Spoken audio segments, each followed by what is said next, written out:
Shalom, selamat pagi jemaat yang dikasihi Tuhan. Saya undang jemaat untuk kita bangkit berdiri dan dengarkanlah panggilan ibadah dari 1 Tawarik 16 ayat 23 hingga ayat yang ke-31. Bernyanyilah bagi Tuhan hai segenap bumi, kabarkanlah keselamatan yang daripadanya dari hari ke hari. Ceritakanlah kemuliaannya di antara bangsa-bangsa dan perbuatan-perbuatannya yang ajaib di antara segala suku bangsa. Sebab besar Tuhan dan terpuji sangat dan lebih dahsyat Ia daripada segala Allah. Sebab segala Allah bangsa-bangsa adalah berhala, tetapi Tuhanlah yang menjadikan langit. Keagungan dan semara ada di hadapannya, kekuatan dan sukacita ada di tempatnya.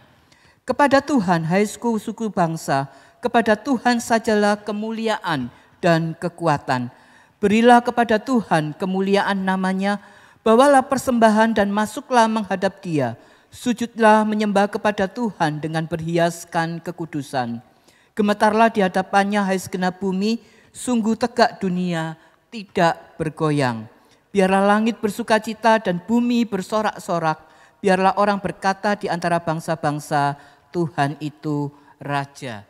Mari kita bersama-sama menyiapkan diri kita untuk kita masuk saat teduh. Kita akan masuk di dalam ibadah pada pagi hari ini.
Ibadah pada pagi hari ini kita mulai dengan adanya pengakuan bahwa pertolongan kita datangnya dari Allah Bapa, pencipta langit dan bumi dan yang tidak pernah meninggalkan hasil perbuatan tangannya. Turunlah kiranya atas kita sekalian kasih karunia dari Allah Bapa, Allah Putra dan Allah Roh Kudus. Amin. Pujian penghormatan kita pujikan hormat bagi Allah Bapa.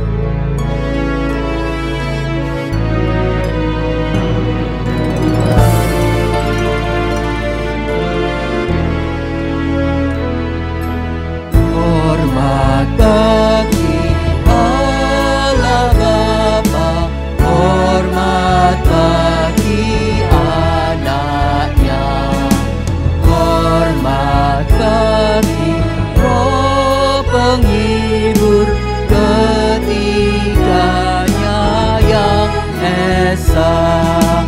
Haleluya, haleluya, ketiganya yang esa.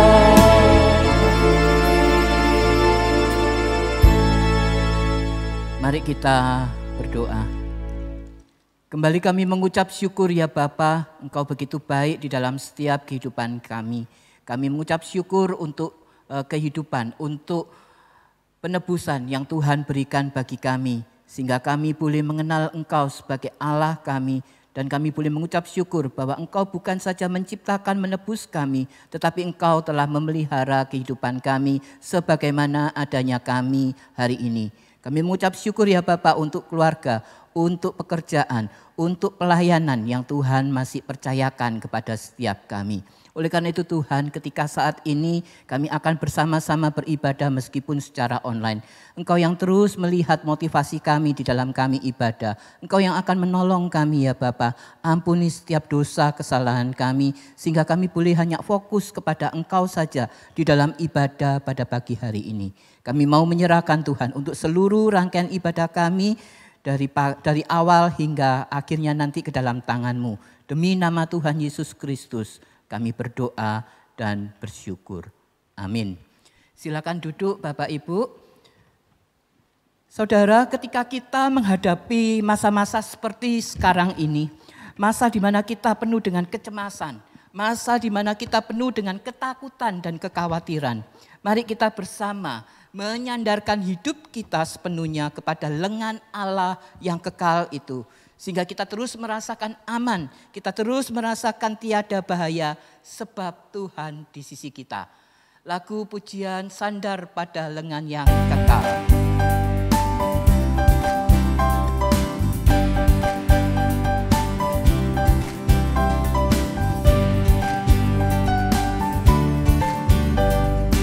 Amatlah senang dan bahagia, sandar pada lengan yang kekal.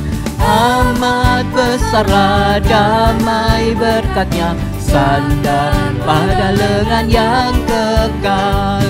Sandar, sandar, ku aman tiada bahaya.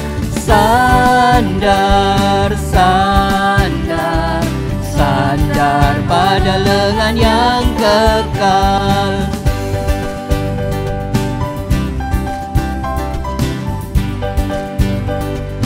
Ku takkan cemas, ku takkan takut. Ku takkan cemas, ku takkan takut. Sandar pada lengan yang kekal. Di hatiku aman, Dia di sisiku. Sandar pada lengan yang kekal.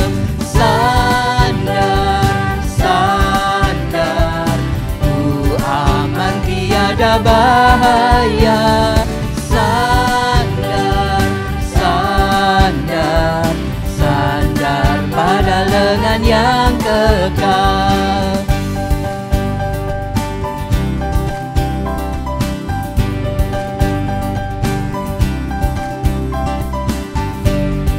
Sandar pada lengan yang kekal.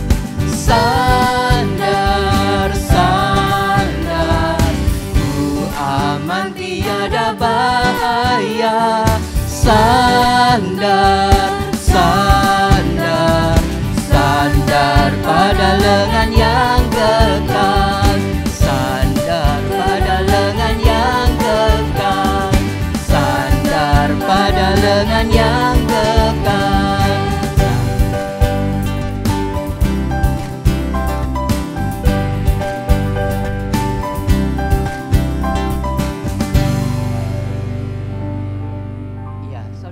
Perlindungan Tuhan itu sangat nyata di dalam setiap hidup kita.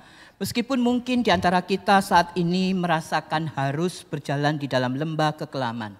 Tuhan Yesus itulah pintu yang akan membawa kita kepada keselamatan. Tuhan Yesuslah satu-satunya akses kepada keselamatan dan perlindungan kita. Ialah sumber keamanan, ialah sumber keselamatan dan sumber pemeliharaan serta sumber berkat bagi kita para domba gembalaannya. Pujian Juru Selamatku akan bersama-sama kita pujikan dan akan mengantar kita di dalam pemberitaan firman Tuhan yang akan disampaikan oleh Pendeta Hendy Sutrisno yang akan sekaligus memimpin di dalam perjamuan kudus pada pagi hari ini. Pujian Juru Selamatku.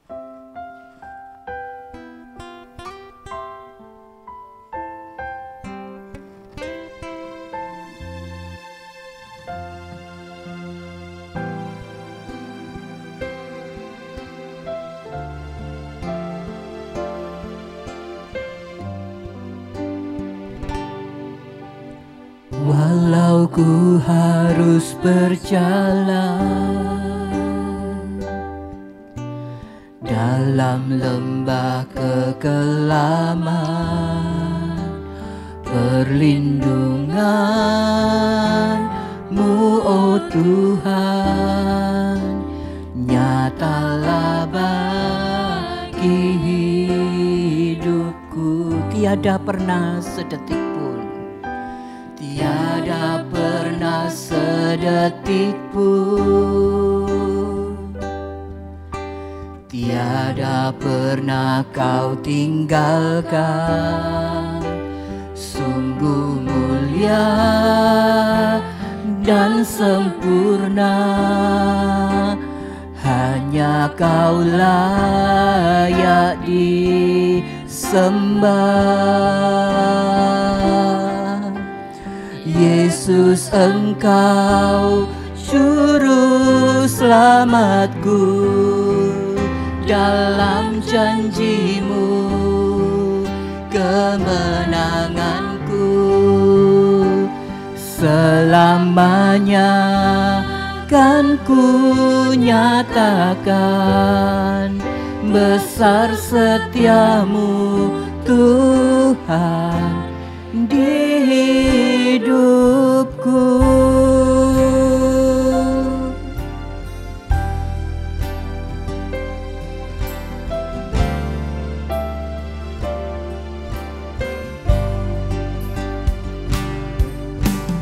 Walau ku harus berjalan dalam lembah kekelaman, perlindungan-Mu, oh Tuhan, nyatalah bagi hidupku. Tiada pernah sedetik pun, tiada pernah sedetik pun, tiada pernah kau tinggalkan, tiada pernah kau tinggalkan. Sungguh mulia dan sempurna, hanya kau layak disembah. Katakan, Yesus, Engkau juru selamatku.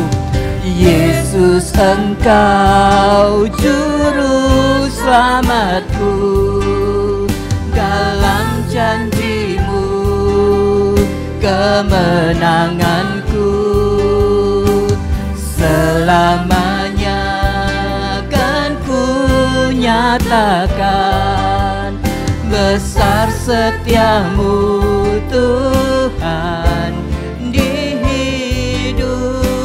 Yesus, Engkau juru selamatku, dalam janji-Mu kemenanganku.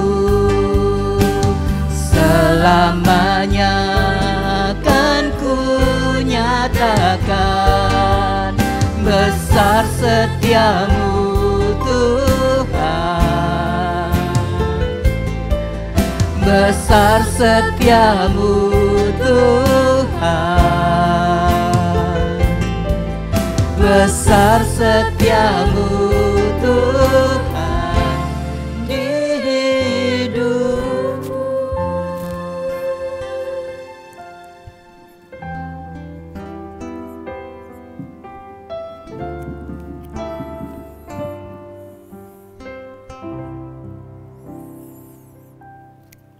Mari kita berdoa, Bapak Ibu. Tuhan, terima kasih untuk kasih-Mu kepada kami. Kembali kami diberi kesempatan untuk boleh datang kepada-Mu.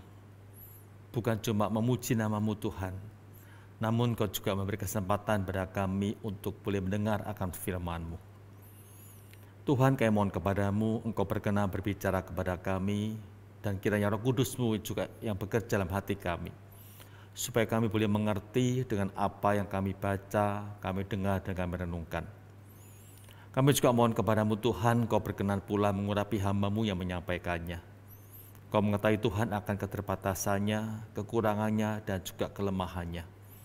Tuhan perlengkapi dengan kuasa Roh Kudus-Mu, agar sabda-Mu yang disampaikan bisa dimengerti oleh jemaat-Mu, dan jemaat-Mu pun bisa melakukan dalam kehidupan mereka sehari-hari. Terima kasih ya Tuhan.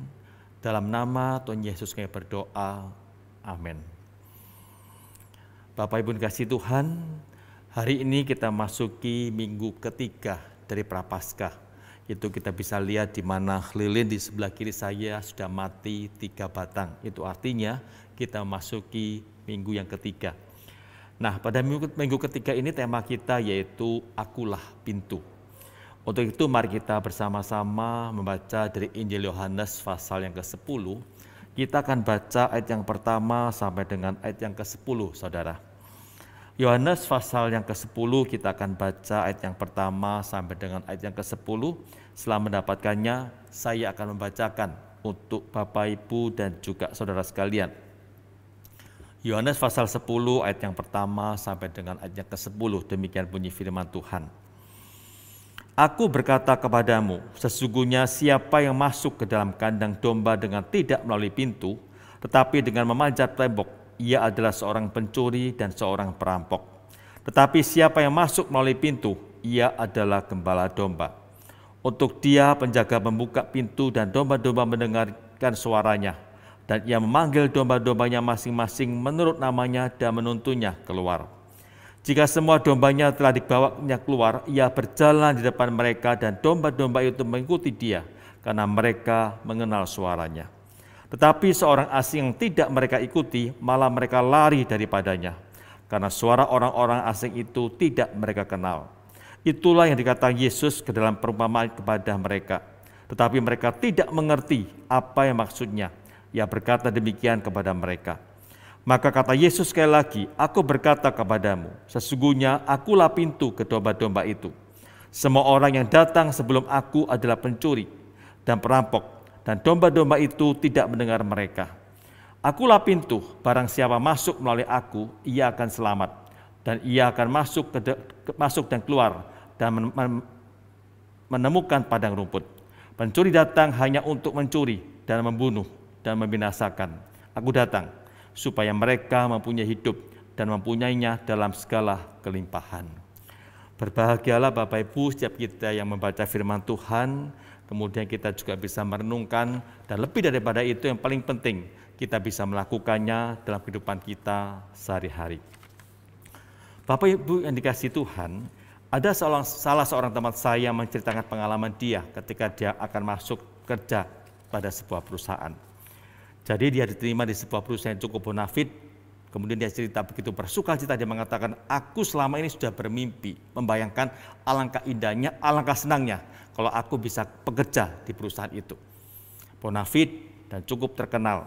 Nah, ketika dia betul-betul masuk di sana Bapak Ibu, setelah 1 tahun lewat, akhirnya dia berkata, ya setelah saya masuk di sana, saya juga cukup kecewa. Ternyata apa yang saya bayangkan tidak seperti yang terjadi sekarang ini.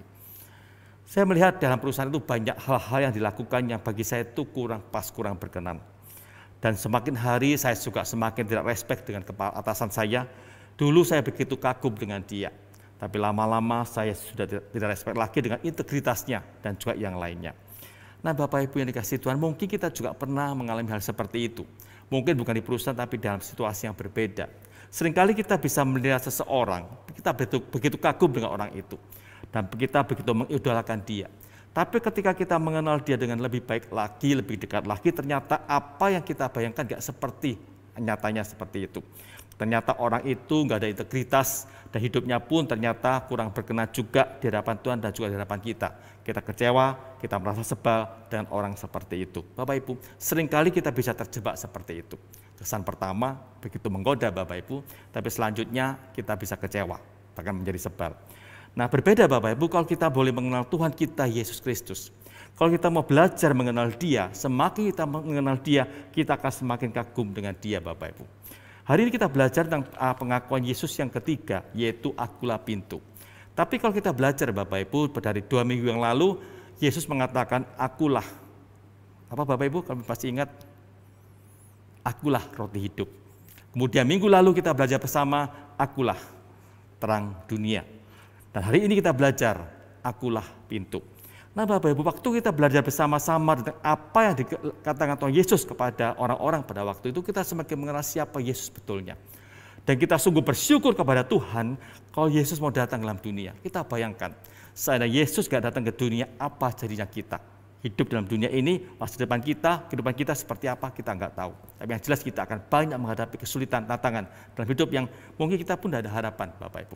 Nah, sekarang kita belajar bersama. Hari ini kita belajar, Bapak Ibu, tentang pengakuan Yesus yang ketiga, akulah pintu. Bapak Ibu, kalau kita baca perikop tadi, sebelum Yesus menjelaskan tentang akulah pintu, Yesus menjelaskan terlebih dahulu tentang gembala dan juga domba. Di mana pertanyaan kita sekarang, mengapa Yesus bisa berkata seperti itu?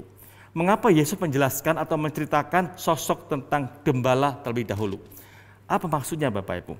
Nah, Bapak Ibu kasih Tuhan, di Israel itu mengenai gembala itu bukan sesuatu yang asing. Sama juga dengan di Indonesia, Bapak Ibu. Di mana di Israel itu juga ada orang-orang bekerja sebagai petani, sebagai peternak, dan juga sebagai pekerja yang lainnya. Di Indonesia juga sama, ada juga nelayan. Nah, tapi di antara sekian banyak profesi itu, Bapak Ibu, kita lihat bahwa Yesus menggunakan gembala untuk menggambarkan apa yang akan dia sampaikan kepada orang-orang pada waktu itu. Jadi kalau kita baca ayat 1 sampai ke 5, di mana Yesus menggambarkan tentang sosok gembala itu seperti apa. Nah, kelima ayat ini, Bapak Ibu, menceritakan tentang gambaran gembala secara umum, yaitu kita lihat kehidupan seorang gembala itu sama sekali tidak enak, di mana mereka terus betul-betul mempunyai suatu fisik yang kuat juga, dan mereka juga betul-betul bisa awas kepada para domba-domba itu. Mengapa? Karena domba itu tidak bisa cari makan sendiri. Mereka bisa lari ke sana kemari, dan tujuan gembala waktu mengembalakan adalah memantau mereka. Jadi misalnya waktu diajak ke padang rumput, dan ternyata padang rumput itu rumputnya nggak semua ada. Di sana ada, di sini ada, di sana ada. Jadi itu pencar-pencar. Nah, domba itu akan mencar ke sana kemari. Nah, itu perlu pengawas yang kuat dari para gembala. Dia bisa memantau para domba-domba itu dengan baik, supaya nantinya tidak celaka, tidak hilang, tidak dimakan binatang buas. Jadi tugasnya cukup berat, Bapak Ibu. Nah, kemudian dia juga harus berjalan berpuluh-puluh kilometer untuk mencari namanya padang rumput. Karena di Israel itu nggak semua tempat ada padang rumputnya, sama dengan Indonesia. Kita begitu keluar banyak rumput di sebelah kanan kiri kita. Di Israel nggak seperti itu. Makanya para gembala itu akan berjalan berpuluh-puluh kilometer mencari tempat di mana domba-domba itu bisa mencari makan. Dan katanya gembala itu nggak ada yang namanya cuti. Tiap hari mereka bekerja dan bekerja terus. Nah, oleh karena Bapak Ibu, rumput-rumput itu semakin lama semakin sedikit, maka gembala-gembala itu pun kadang-kadang juga pencar ke sana kemari.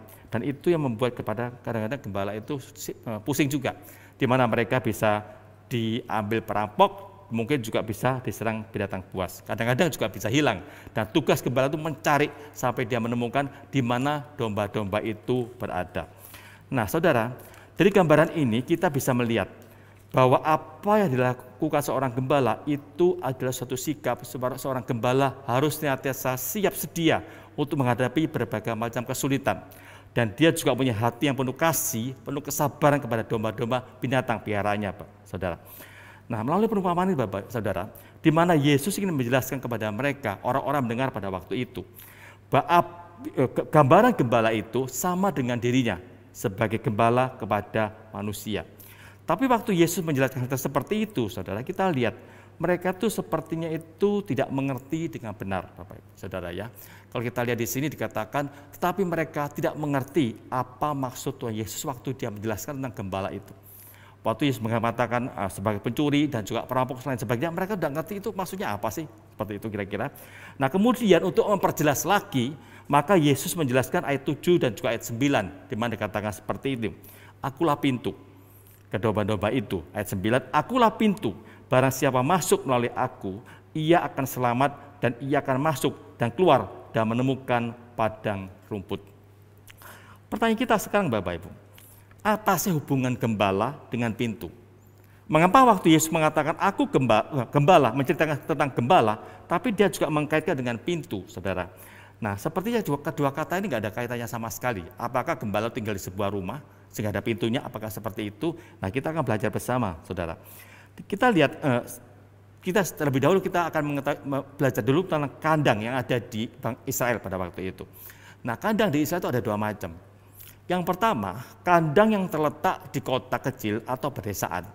Nah, kandang ini itu sama seperti kandang-kandang yang pada umumnya itu bagus. Ada temboknya, ada pintunya, dan juga mungkin juga ada atapnya seperti itu. Jadi mereka bisa dimasukkan di sana dengan aman. Dan biasanya kandang seperti ini itu ditempati oleh banyak gembala dan juga domba. Jadi orang-orang mungkin patungan membuat kandang seperti itu, mereka kumpul bersama dan mereka juga tidur di sana bersama-sama dengan dombanya. Itu yang mereka lakukan. Dan itu dibuat mereka itu yang ada terletak di pedesaan atau di kota-kota kecil. Yang kedua, yaitu kandang yang terletak di perbukitan. Jadi seperti ini, saudara.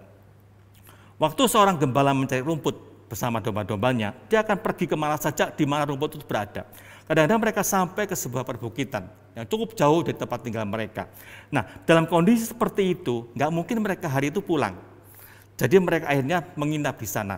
Dan untuk menginap di sana perlu adanya kandang bagi domba-domba itu. Apa yang mereka lakukan, saudara? Jadi mereka itu mencari ranting-ranting pohon, kemudian ditancapkan di sekeliling tanah yang cukup lebar, dibuat seperti pagar. Dan pagar itu dibuat begitu rapat satu sama lainnya. Dan kandang seperti ini itu sama sekali nggak ada pintunya. Jadi cuma lubang, jadi ini pagar, cuma tengah-tengah ada celah untuk masuk domba dan juga gembala. Nah, yang menjadi pintu itu siapa? Yaitu gembala itu sendiri, saudara. Jadi kita seperti kalau misalnya pada waktu malam, maka gembala itu akan tidur di pintu itu, di celah itu seraya melintang. Jadi dia melintang tertidur dengan tujuan seandainya ada domba yang keluar, dia melewati akan gembala ini, gembala akan tahu. Dia langsung bangun untuk menarik kembali domba itu masuk ke dalam. Dan juga pintu itu artinya juga dia juga membawa domba-domba itu keluar untuk mencari makan, juga membawa masuk kembali dalam kandang seperti itu. Itu yang dijelaskan oleh Tuhan Yesus dalam ayat 7-10.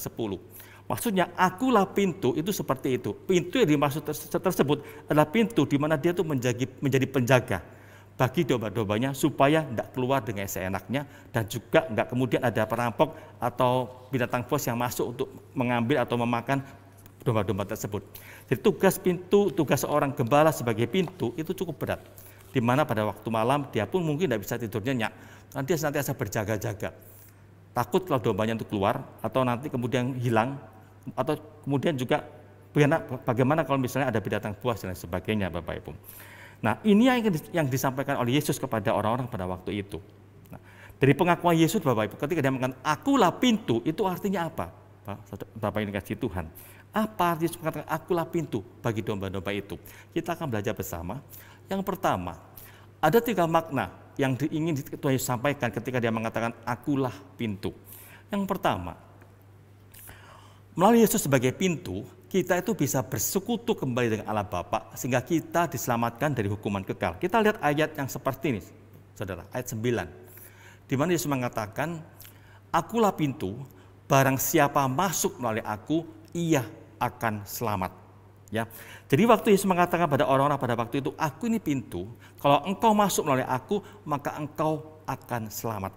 Jadi seperti kalau digambarkan akan domba-domba itu, kalau domba-domba itu masuk mengikuti para gembala itu sebagai pintu, mereka pun akan selamat, kan senantiasa dilindungi oleh para gembala pada waktu itu. Nah, waktu Yesus mengatakan seperti itu artinya apa? Waktu kita mau percaya pada Kristus, maka kita itu bisa punya kesempatan untuk bersekutu kembali dengan Allah, dan kita pun diselamatkan dari hukuman kekal.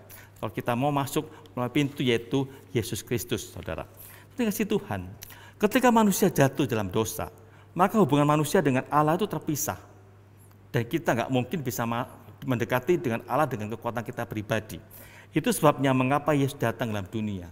Dan waktu dia datang dalam dunia, dia sebagai pintu yang bisa membuka pintu itu, membuka jembatan tersebut supaya manusia bisa kembali masuk untuk bersekutu dengan Allah kembali. Itu tujuan Yesus waktu dia berkata seperti itu. Kalau engkau ikut aku sebagai pintu, kalau engkau masuk melalui aku sebagai pintu, maka engkau bisa mendapatkan keselamatan.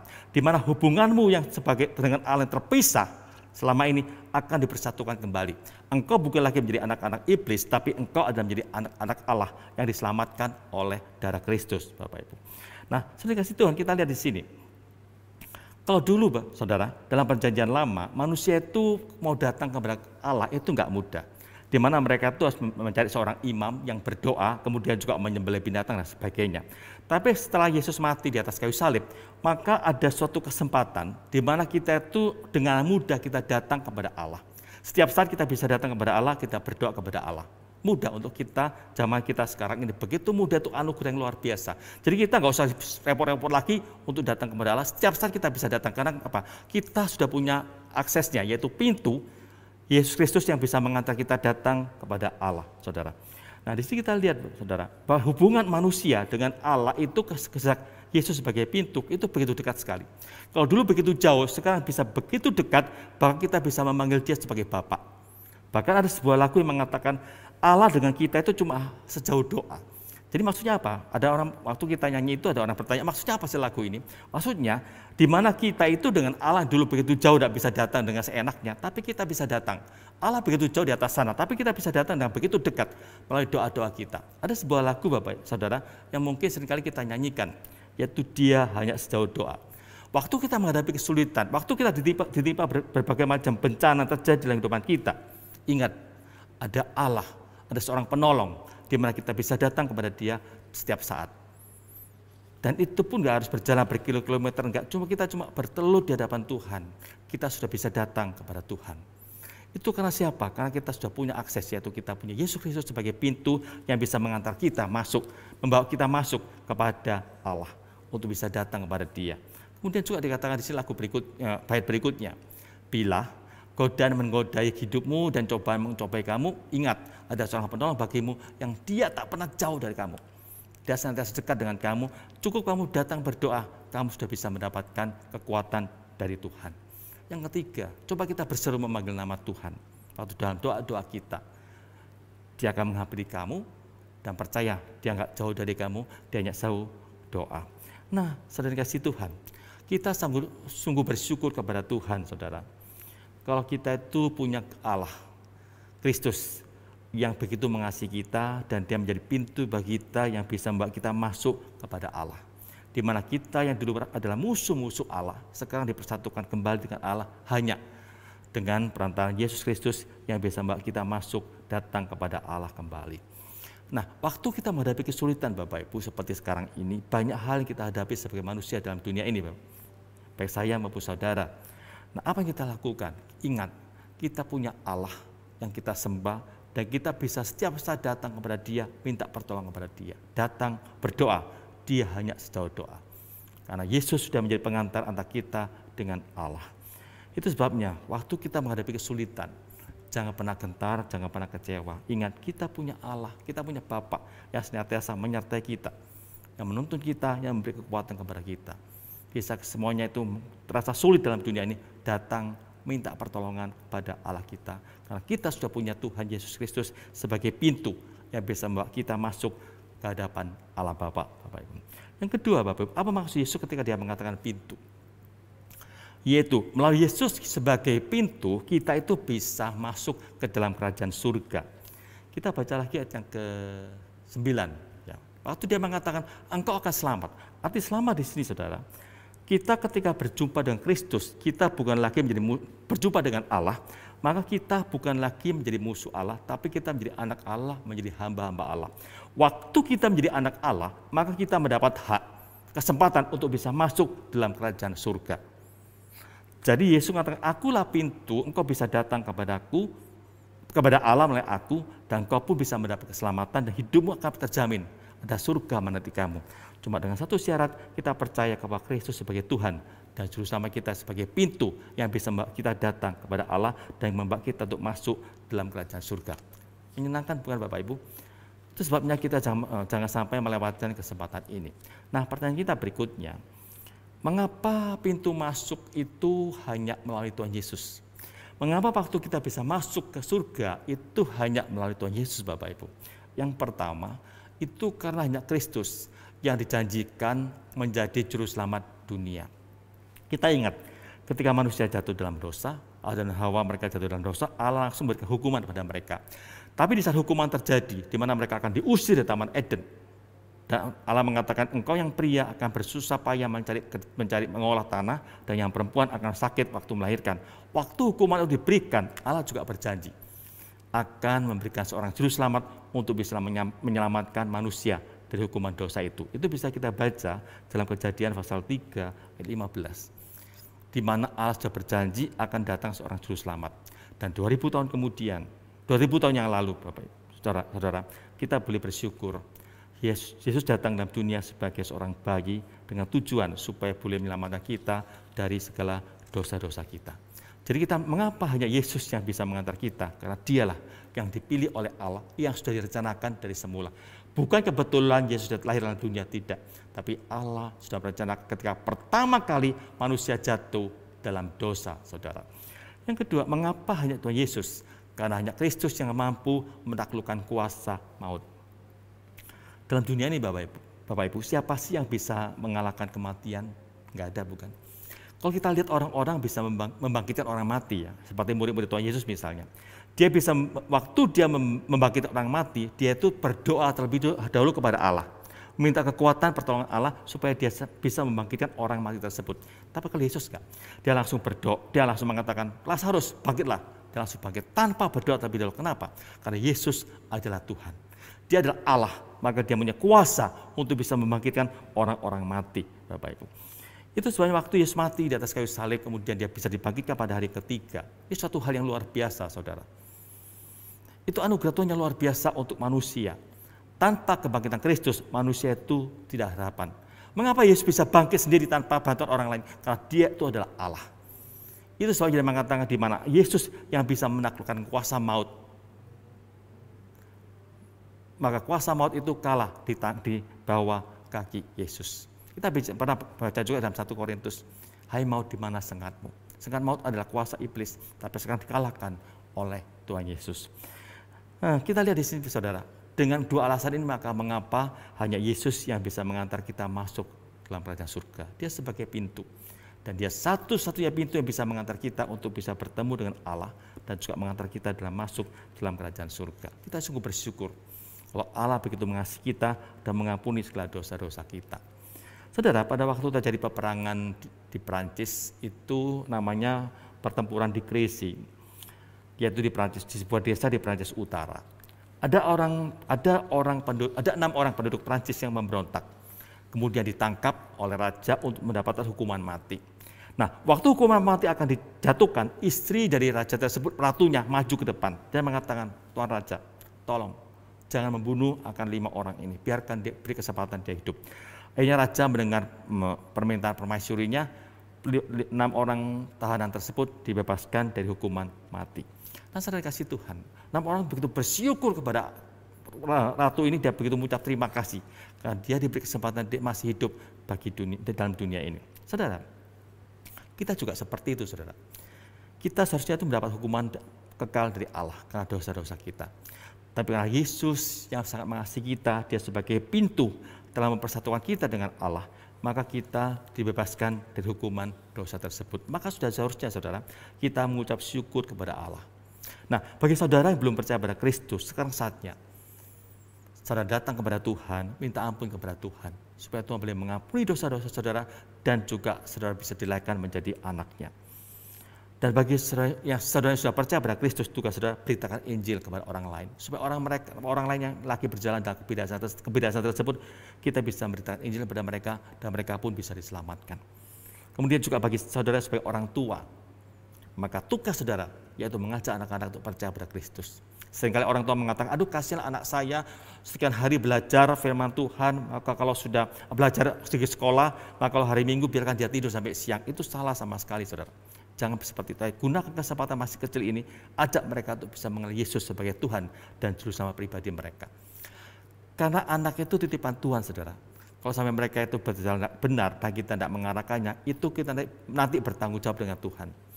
Waktu Tuhan bertanya, mengapa engkau berbuat seperti itu sampai anakmu sekarang mendapat hukuman? Siapa yang salah? Kita orang tua. Dan mungkin pada waktu itu anak kita pun akan mencaci maki kita. Karena kita tidak mengajar mereka untuk mengenal Yesus sebagai Tuhan dan juru selamat kita pribadi. Maka tugas kita sebagai orang tua, saudara, waktu kita mengenal jalan keselamatannya melalui Yesus, dia pintu satu-satunya yang bisa membawa kita masuk dalam kerajaan surga. Tugas kita mengajarkan kepada mereka untuk mengenal Yesus dengan penuh kebaikan, dengan penuh kesetiaan dan juga mengasihi Yesus sebagai Tuhan dan juru selamat mereka. Nah, bagi saudara yang sekarang ini, selama ini mungkin saudara sebelum mengenal Kristus banget berbuat baik untuk bisa mendapat keselamatan. Tapi waktu saudara sudah percaya pada Kristus, perbuatan baik tetap dijalankan. Karena motivasi kita sudah beda. Saudara. Waktu kita belum mengenal Kristus, kita berbuat baik tujuannya untuk mencari keselamatan, mencari surga. Tapi ketika kita sudah percaya Kristus, kita sudah mendapat jaminan keselamatan, maka tugas kita berbuat baik sebagai wujud rasa kasih kita kepada Yesus yang sudah mati bagi kita. Jadi saudara yang kasih Tuhan, waktu kita mengetahui Allah begitu mengasihi kita, dan Dia sudah menyediakan pintu bagi kita, yaitu Yesus Kristus, kita harus senantiasa taat untuk bisa masuk melalui pintu itu. Jangan sia-siakan kesempatan yang masih ada sekarang ini, saudara. Yang kedua, saudara, apa maksud Yesus ketika Dia mengatakan aku sebagai pintu? Kita lihat sebagai pintu, saudara, maka kerohanian kita akan dipelihara dan dipenuhi oleh Kristus. Kita baca lagi ayat yang ke-9 dikatakan seperti ini. Kita perhatikan ayat yang kata-kata yang saya beri warna tebal, warna lebih besar. Yesus mengatakan, ya, akulah pintu, barang siapa masuk melalui aku, ia akan selamat. Dan ia akan masuk dan keluar dan menemukan padang rumput.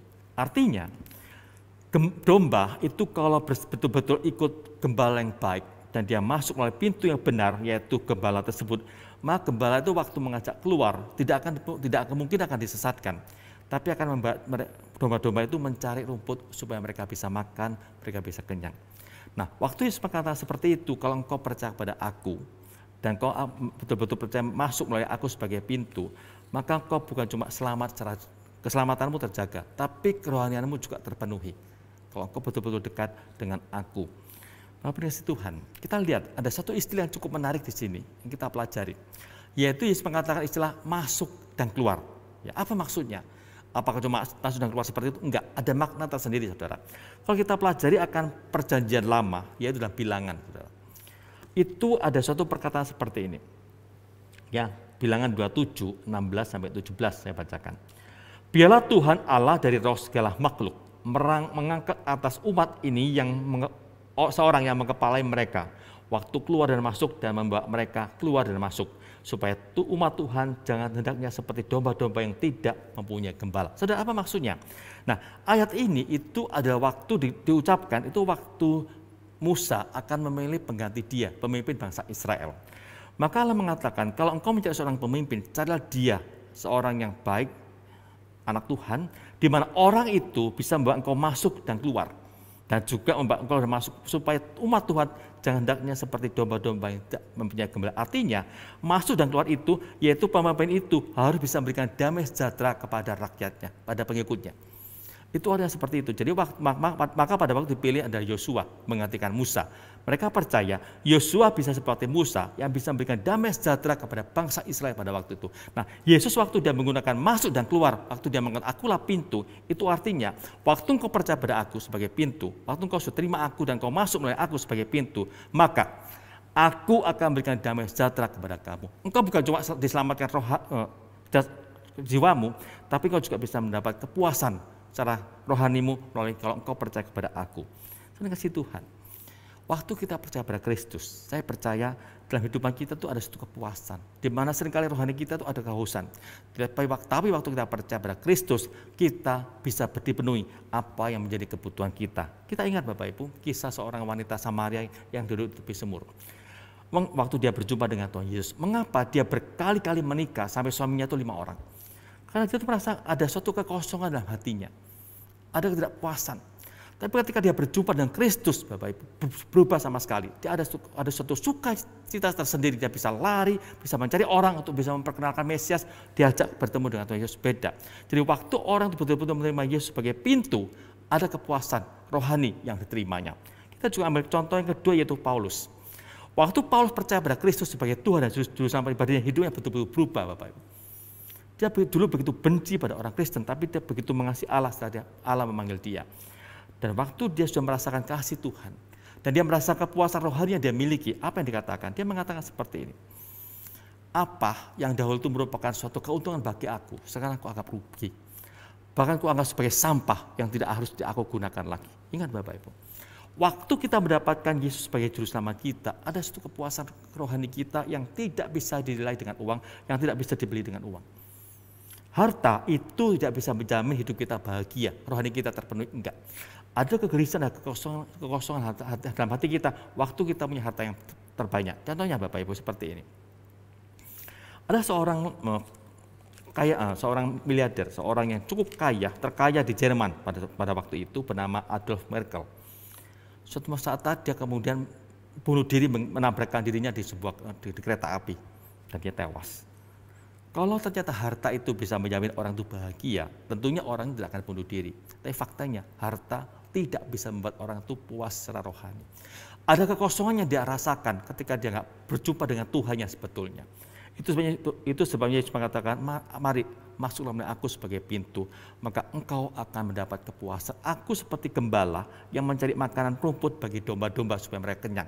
Kalau engkau percaya pada aku sebagai pintu, maka secara rohani aku akan memenuhi kebutuhanmu. Rohanimu akan terpuaskan dan engkau akan merasa kenyang secara rohani. Kalau engkau betul-betul percaya kepada aku. Kita lihat Bapak Ibu, banyak contoh kita bisa lihat. Ketika orang-orang percaya pada Yesus sebagai Tuhan dan Juru Selamat pribadinya, hidupnya berubah. Mengapa? Karena dia mendapat kepuasan secara rohani. Bagaimana dengan kita Bapak Ibu yang dikasihi Tuhan? Waktu kita mengetahui Yesus sebagai pintu yang bisa juga, bukan cuma menyelamatkan jiwa kita, tapi dia juga bisa memberi kepuasan rohani kita, memenuhi kebutuhan rohani kita. Apakah kita tidak menggunakan kesempatan dengan sebaik-baiknya? Apakah kita tidak mau masuk pintu yang Allah sediakan bagi kita Bapak Ibu? Yang rugi bukan Tuhan, tapi kita. Kalau kita nggak mau melakukan apa yang Allah kehendaki. Kita sungguh bersyukur kalau Allah begitu mengasihi kita. Dia mengutus anaknya sebagai pintu supaya kita bisa masuk, kita bisa berjumpa dengan Allah, kita bisa bersekutu dengan Allah, dan kita bisa masuk dalam kerajaan surga. Bukan cuma itu.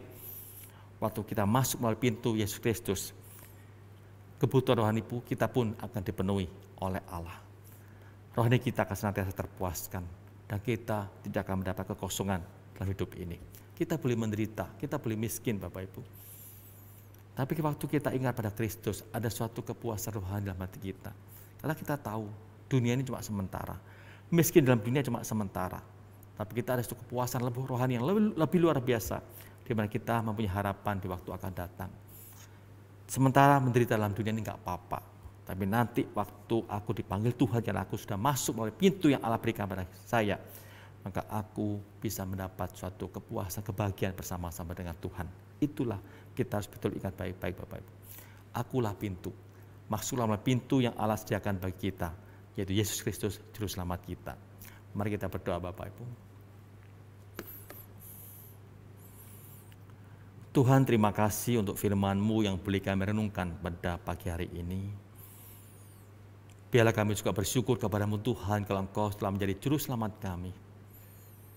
Engkau bukan cuma sebagai roti hidup, Engkau bukan cuma sebagai terang dunia, tapi Engkau juga sebagai pintu di mana kami boleh masuk, datang kepada Tuhan Allah kami, supaya dosa-dosa kami dihapuskan dan kami menjadi anak-anak Tuhan, hamba-hamba Allah.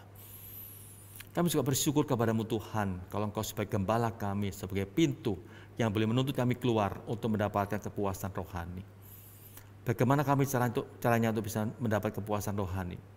Kami boleh belajar bagaimana kami senantiasa bersekutu dengan Engkau, berdoa kepada Tuhan, belajar firman-Mu, dan itu bisa menguatkan iman kami. Waktu kami menghadapi kesulitan dan juga berbagai macam penderitaan, kami boleh dikuatkan hanya oleh firman-Mu Tuhan. Tanpa firman-Mu hidup kami tidak akan ada artinya, masa depan kami tidak akan menentu. Kami bersyukur kepada-Mu firman Tuhan senantiasa menyapa kami, memberi peringatan kepada kami, menghibur kami, dan juga menuntun kami. Terima kasih Tuhan. Dalam nama Tuhan Yesus kami berdoa. Amin. Bapak Ibu, kita akan bersama-sama memasuki perjamuan kudus pada hari ini. Kita mengetahui tiap 2 bulan sekali, dalam minggu pertama di gereja kita juga diadakan perjamuan kudus. Kembali saya ingatkan, waktu Bapak Ibu menerima roti dan anggur perjamuan, jangan dianggap sebagai rutinitas, tapi kita betul-betul memaknai dengan sungguh. Di mana kita mengerti anggur itu merupakan lambang dari darah Kristus. Roti itu merupakan lambang dari tubuh Kristus. Dia berkorban bagi kita supaya kita diselamatkan dan hidup kita ada pengharapan. Bukan cuma itu, seperti saya katakan tadi. Melalui darah Kristus, kita kemudian dipersatukan kembali dengan Allah Bapa. Nah, kita bukan lagi menjadi anak-anak iblis, tapi kita menjadi anak-anak Allah. Kita sungguh bersyukur kepada Tuhan yang sangat mengasihi kita. Waktu kita berdosa, Dia tidak meninggalkan begitu saja, tapi Dia mencari upaya supaya manusia bisa mendapat jalan untuk mendapatkan keselamatan. Sebelum kita bersama-sama akan menerima roti dan anggur, saya mengajak Bapak Ibu untuk berdoa terlebih dahulu, minta pimpinan dan juga pertolongan dari Tuhan. Tuhan, terima kasih kalau pada hari ini kami diberi kesempatan untuk duduk semeja perjamuan dengan Engkau. Biarlah kami senantiasa ingat Tuhan dengan kasih-Mu kepada kami. ketika kami menerima roti dan juga anggur, kembali kami diingatkan betapa besar kasih-Mu kepada kami, betapa besar pengorbanan-Mu kepada kami. Tanpa Engkau Tuhan, hidup kami akan binasa. Tanpa Engkau, masa depan kami akan suram. Namun kami sungguh bersyukur kepada-Mu Tuhan untuk kasih-Mu kepada kami, untuk pengorbanan-Mu kepada kami. Sehingga hidup kami boleh diselamatkan, masa depan kami Engkau boleh janjikan yang terbaik, ada harapan yang pasti bagi kami. Terima kasih Tuhan. Biarlah waktu kami mengingat kasih Tuhan bukan cuma pada waktu perjamuan kudus, tapi setiap hari kami senantiasa ingat dengan kasih-Mu, kebesaran anugerah-Mu kepada kami Tuhan. Dalam nama Tuhan Yesus kami berdoa. Amin.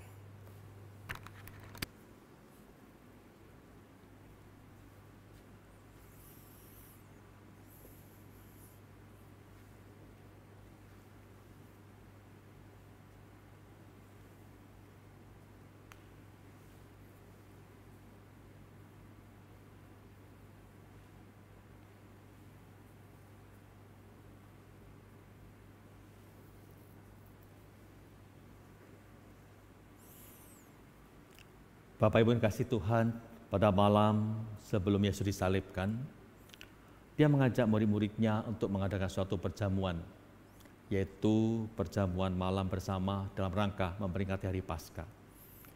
Jadi setiap tahun bangsa Israel itu memperingati hari Paskah sebagai wujud rasa syukur mereka kepada Allah, karena Allah telah membebaskan mereka dari perbudakan di Mesir, dan Allah telah memberi tanah Kanaan kepada mereka. Mereka bersyukur kepada Tuhan. Setiap tahun mereka adakan.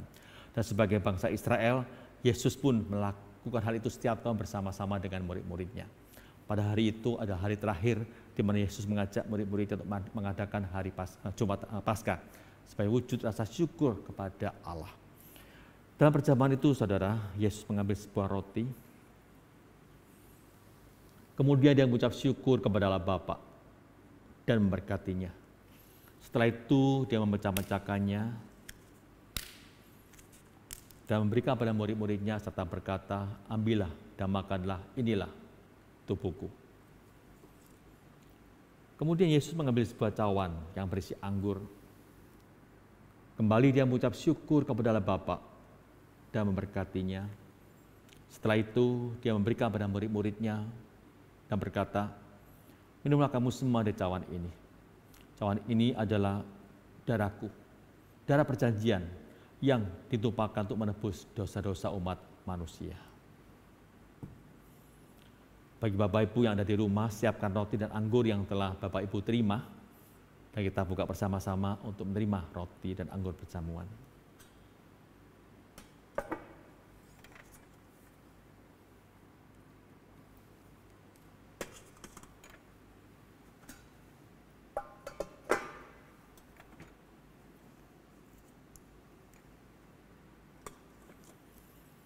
Bapak Ibu, sekarang kita akan mengambil rotinya terlebih dahulu. Silakan dibuka yang di roti, Bapak Ibu.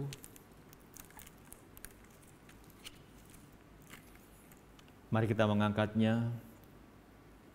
Yesus berkata, "Ambillah dan makanlah, inilah tubuhku."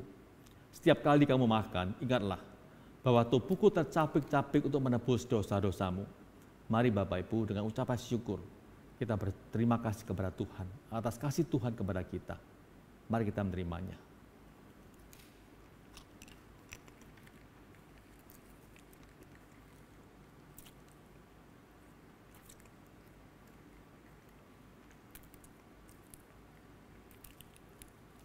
Kemudian silakan Bapak Ibu untuk membuka yang bagian anggur.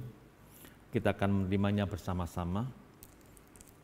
Mari kita mengangkatnya. Yesus berkata, "Minumlah kamu semua dari cawan ini. Cawan ini adalah darah perjanjian yang dimateraikan oleh darahku. Setiap kali kamu makannya, meminumnya, ingatlah bahwa darahku tercurah untuk menebus dosa-dosamu." Dengan penuh ucapan syukur, mari kita terima akan anggur ini.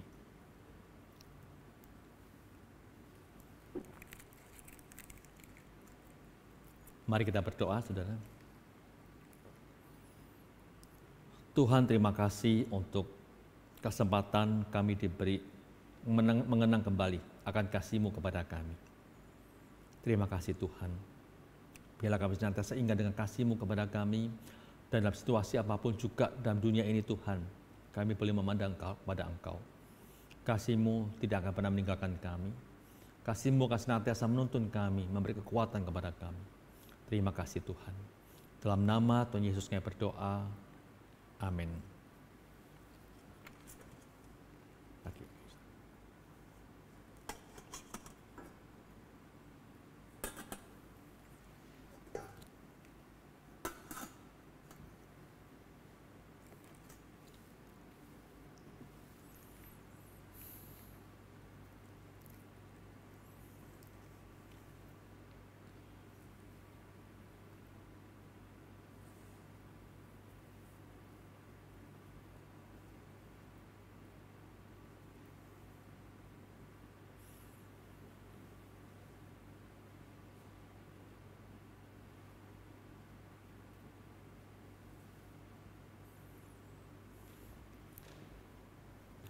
Mari kita berdoa saudara untuk beberapa hal pada hari ini. Pertama kita akan berdoa untuk EBS yang sedang berjalan, setelah sudah 2 kali berjalan, kita mohon pimpinan Tuhan supaya Tuhan lebih banyak lagi mendorong jemaat Rungkut untuk boleh mengikutinya. Kemudian kita juga berdoa untuk negara kita Indonesia. Tuhan kami bersyukur kepadamu kalau Engkau memberi kepada kami kesempatan untuk boleh belajar tentang malaikat dan juga manusia, di mana kami belajar banyak tentang hal ini Tuhan melalui hamba-Mu penginjil John Henry Fu. Kami bersyukur kalau kami diberi kesempatan untuk hal ini. Biarlah kami sebagai umat-Mu, sebagai jemaat Rungkut juga bisa mempergunakan dengan sebaik-baiknya waktu ini yang Kau berikan kepada kami. Selagi kami masih bisa, selagi masih ada kesempatan, biarlah kami senantiasa mau datang pada hari Rebu untuk bersekutu bersama, mengikuti dalam Zoom bersama. Kami boleh belajar tentang manusia dan juga malaikat. Tolong kami Tuhan, Kau juga bekerja dalam hati anak-anak-Mu di jemaat Rungkut ini, supaya mereka pun ada kerinduan untuk belajar mengenai hal ini. Kami juga berdoa Tuhan untuk negara kami Indonesia. Engkau juga mengetahui bagaimana kondisi kami negara ini dalam cuaca seperti sekarang ini. Banyak bencana terjadi yang terus-menerus hampir setiap hari ada bencana. Tuhan kami mohon belas kasihan-Mu untuk anak-anak-Mu yang tertimpa bencana, di mana ada yang kehilangan keluarga mereka, ada yang kehilangan rumah mereka, juga kehilangan harta benda mereka. Kami mohon kepada-Mu Tuhan, tolong mereka di saat-saat seperti ini. Tuhan beri tolong, memberi kekuatan pada mereka, khususnya bagi anak-anak-Mu yang seiman dengan kami, yang percaya kepada Engkau sebagai Tuhan dan Juru Selamat pribadinya. Mereka betul-betul mempunyai kekuatan untuk bersandar kepada Tuhan, dan mereka tidak kecewa kepada Engkau, karena mereka tahu di balik semua hal yang terjadi, itu ada rencana Tuhan dalam kehidupan mereka. Tolong anak-anak-Mu Tuhan, demikian juga para pemerintah yang ada, supaya mereka pun dengan tanggap juga untuk bisa menolong, dan para petugas pun bisa menolong dengan cepatan juga.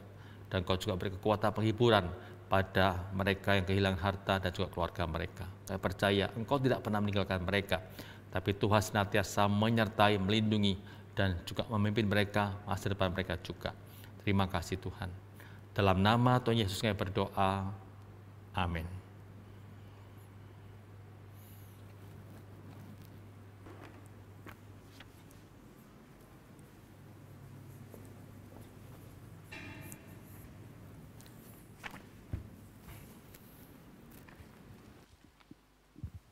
Ya, jemaat yang dikasihi Tuhan, mari kita bangkit berdiri.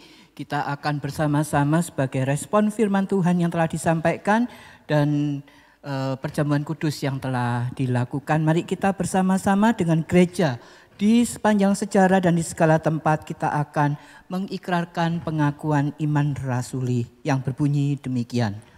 Aku percaya kepada Allah, Bapa yang Maha Kuasa, Khalik langit dan bumi, dan kepada Yesus Kristus anaknya yang tunggal Tuhan kita, yang dikandung dari Roh Kudus, lahir dari anak darah Maria, yang menderita sengsara di bawah pemerintahan Pontius Pilatus, disalibkan, mati dan dikuburkan, turun ke dalam kerajaan maut.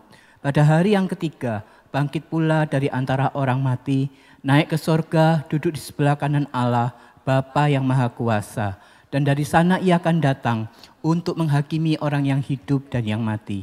Aku percaya kepada Roh Kudus, gereja yang kudus dan am, persekutuan orang kudus, pengampunan dosa, kebangkitan tubuh dan hidup yang kekal.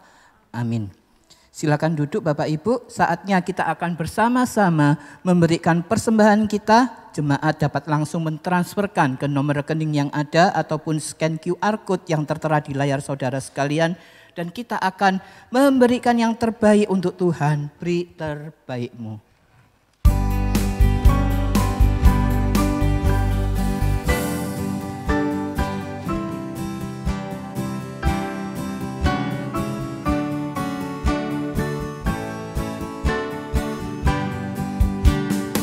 Dengar seruannya, beri terbaikmu. Rendah atau tinggi, Dia melihat. Dia semampumu, tak menuntut, tak perlu dipuji, Dia yang tahu. Semua kerja diberkatinya.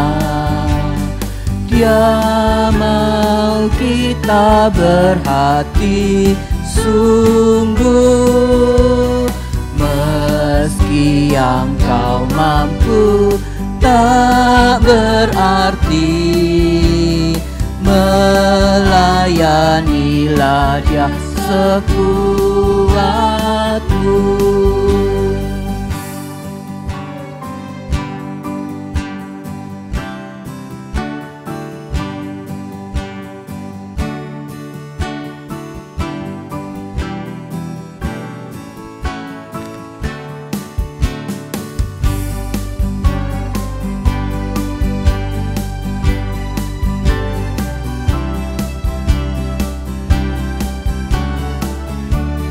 Ya, bait yang ketiga, Bapak Ibu. Hari kan berlalu dengan pesat, bekerjalah cepat, Dia akan uji.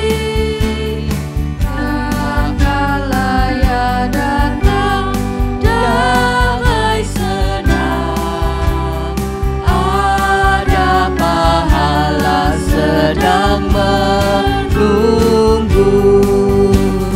Semua kerja diberkatinya. Dia mau kita berhati sungguh.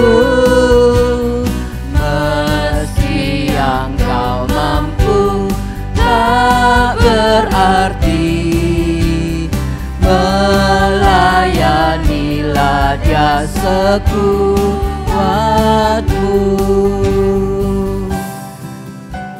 Mari kita masuk di dalam doa persembahan.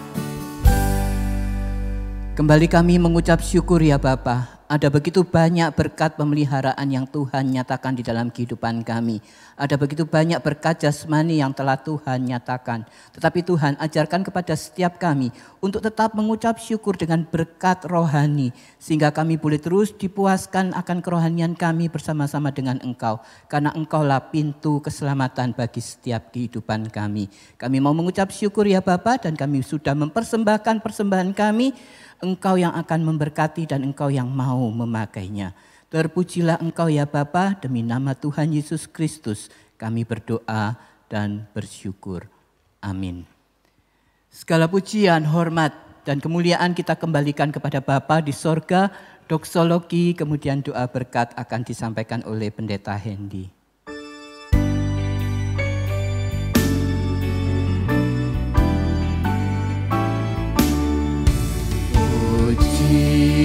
Allah sumber berkat, puji Dia semua ciptaannya, puji Dia para malaikat, Bapa, Putra, dan Roh Kudus. Amin.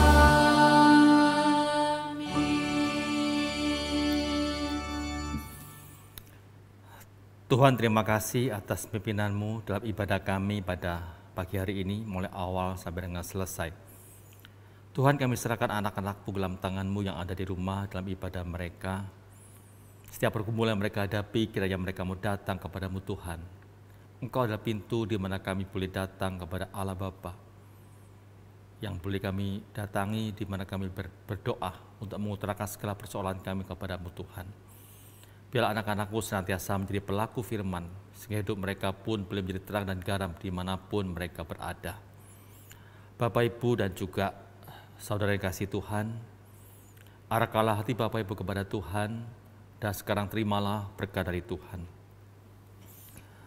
Kiranya kasih karunia dari Allah Bapa, anugerah keselamatan dari Yesus Kristus, kekuatan, penghiburan, damai sejahtera, serta sukacita dari Allah Roh Kudus, senantiasa menyertai kehidupan Bapak Ibu sekalian, mulai sekarang sampai Yesus datang kedua kalinya. Amin.